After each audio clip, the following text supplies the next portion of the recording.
One cool thing about this vehicle is has air suspension, so I just put it in the second highest off-road mode, and it just lifts itself up, and then I can just crawl underneath it to work on it. That's definitely pretty awesome. Here is the first offender right here. Freaking resonator, man. Right there, just hack that off. And I just got some new tools too, since my other grinder pissed me off, and my other sawzall broke. So, yeah, good thing it was my birthday. Alright, I've been not exactly filming everything because I'm just racing before the sun goes down. Here are the big, heavy clunker fucking resonators. Took them off and cut off the little ball sockets on each end. There's one of them installed. I want to show you something. Before I put my glasses on and fix the welder up a little bit. Welder was welding like shit. I mean, it worked, but right then, finally went and got my reading glasses because I can't see anything clear, you know, within like 4 feet. But then I kind of adjusted the welder a little bit because it kept fucking up, and then all of a sudden, you know, I start welding a little more normal. As shitty as this kind of pipe is, but looks a lot better there. It's pretty ugly in there. This is just a ball socket, so I'll put that on. So this is just a straight pipe now to replace those. This side's easier because this side actually had a flange that comes off, but the passenger side doesn't. It's all one piece. There was no flange, so I actually had to just, you know, weld that spot over there, and I really probably need to pull the wheel to get to a little spot over there yet. Ready to bolt this side on with the flanges. Get ready to start this thing. I just took the wheel off so I can get that section right there. Actually, doesn't leak again. There's no flange on that side.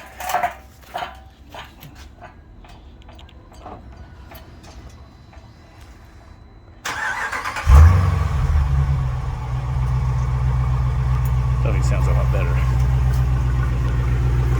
I'll make sure it's not sounding like shit right here. Does it feel good?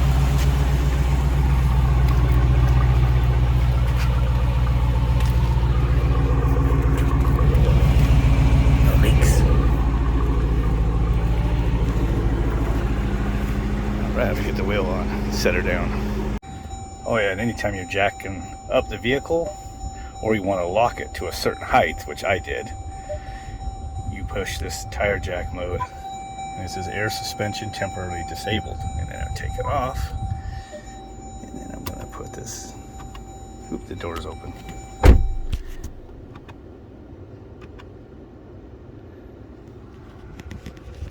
I think it has to be running for it to lower itself. You gotta close the door.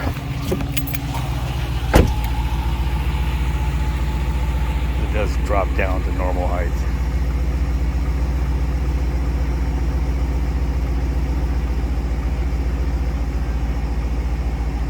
It does the front and back a little separate sometimes, but it goes way up there when it's in off-road mode and there's two heights, and I had it on the highest one so I could just use the creeper and get underneath the vehicle without jacking it up. It's pretty awesome. So that's probably to normal height now. Now, I didn't think it was going to be that much louder. It's about right to take it for a drive. See what it's like. It's not so loud that it's going to be obnoxious, you know, idling, but at least maybe I can hear the engine now. So it's not loud at all, but you can just hear the engine where you couldn't hear anything before.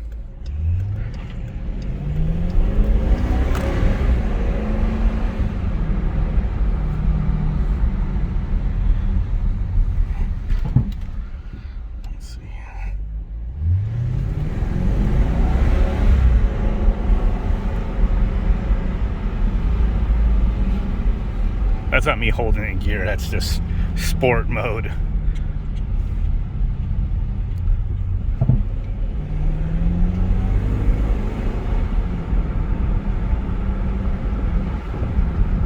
Thought maybe you can hear it between the walls here. I usually fly right over these things, but my little trailer hitch makes some clunks.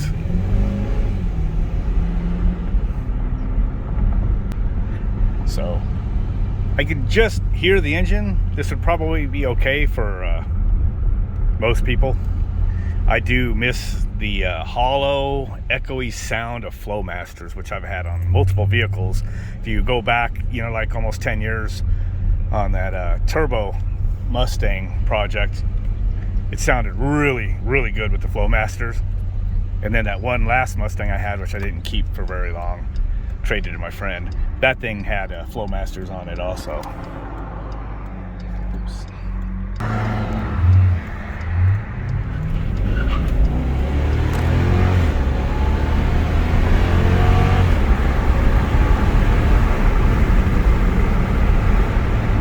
Bone stock. That wasn't a good takeoff as making a turn there, but you hear that it's not loud enough to get anybody's attention. And who knows, after I keep this a few years, since there looks like there's some ample room under the hood, I might turbocharge this. I don't know. Or might just look for a, you know, slap-on supercharger, since those are a lot more common on the V8 Hemis, especially if you get one off a takeoff, maybe from a track hawk or something. So basically this is a Summit, so it's probably a lot like Grand Cherokee RT or something. But this one's, I think, a little more, it's like the luxury model kind of, with some off-road features. So probably some stuff better in this one than the RT, and then maybe the performance package might be a little better in the RT, I'm not sure, but it might even be the exact same engine. So anyway. But it's okay, it's fun. It has the four-wheel drive system that almost seems like it's kind of an auto. It never really seems like it's ever in just full two-wheel drive. It's only really slipped on me a few times, you know, or maybe it just has a lot of traction because of the weight. I don't know, but anyway. And there you have it. See him driving around the block there, and it's just loud enough to hear. So far, when I've driven it, you know, up the roads for a while, it's been about 4 or 5 days. I don't have like an annoying drone that I was worried about, but you can hear it though. But it's just not annoying. That's what I was worried about. I was wondering why they put mufflers and resonators on a vehicle, and sometimes you find out that the resonators are there for a reason, but it's just kind of keep old people from hearing it. But at least a V8, the source of the sound is a V8, so it's not a V6. When you take off resonators of a V6, then you got that farty V6 sound. So that's not the problem with this one, you know. The whole reason I never put an exhaust system on my Ford EcoBoost was because I knew it was a V6, and the source isn't there. The V8 sound just isn't there. So, all right, there you have it.